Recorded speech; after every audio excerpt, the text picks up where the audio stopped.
All right, welcome to our latest Hoopscast. Of course, it's really our first Hoopscast of the year. Yep. We waited till the SEC tournament to start doing these, and there'll be at least one more. We know that.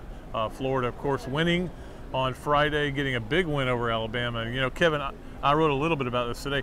I just think they needed a win. Just not forget about the RPI, forget about C. They just needed to walk off a court feeling good. Yeah, you know, and I was talking to Brad Beal about that, just from a confidence standpoint for them to come out. And, you know, certainly, you know, they built a 12-point lead in the second half. They had some lulls, but when they needed to make a play or needed to make a shot, they made it. Certainly Kenny Boynton coming up with a big three-pointer late, and then the 2 free throws with, you know, 9.8 seconds left. And also some defensive plays, too, from Boynton and steals. So, you know, Florida did what they had to do at the end of the game, and obviously we're fortunate, too, that JaMychal Green missed that free throw.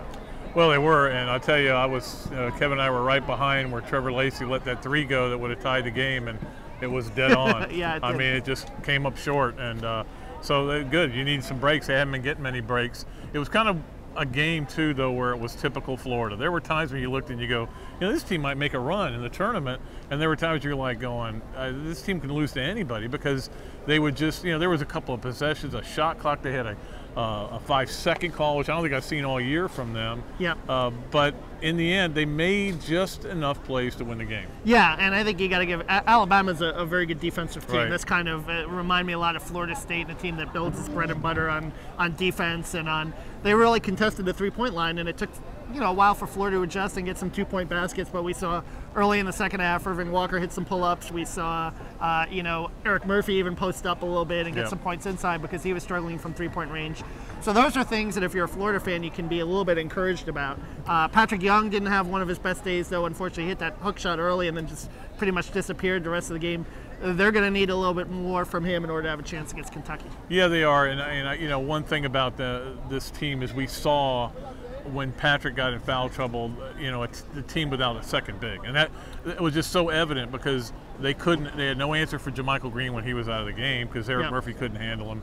And again, you know, when they went 2 bigs with Jacobs and Green, they struggle with it. So we'll see how they do tomorrow. I mean, in my opinion, Florida's playing with house money.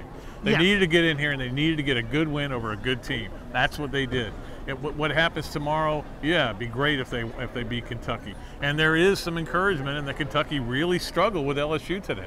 Yeah, they did. I mean, but LSU's a different team, a little bit more of a physical team than Florida is. Very good defensive team. And they have a little bit more in the way of post presence compared to Florida.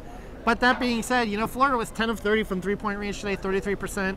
I still think they can shoot a little better than that, and maybe that day is coming where they have that kind of breakout game, and I think that's what they're really. Like the Arkansas game. That's what they're going to really need. They're going to need that, you know, 13 for 23 type 3-point range for any chance to pull off an upset against a team the quality of Kentucky that's the #1 team in the nation. So I think that's going to be the key is how they shoot. Certainly Brad Beal in the first half looked very good shooting the ball from the perimeter. In the second half, he tailed off, but Kenny Boynton hit some shots. Yeah, I don't think he hit one I think he was 3 for 4 in the first half, and I think he had 3 for 8 or something like that. So he struggled to shoot. But, you know, hey, look, let's see what happens tomorrow. Kentucky's still the best team in the country. We all know that.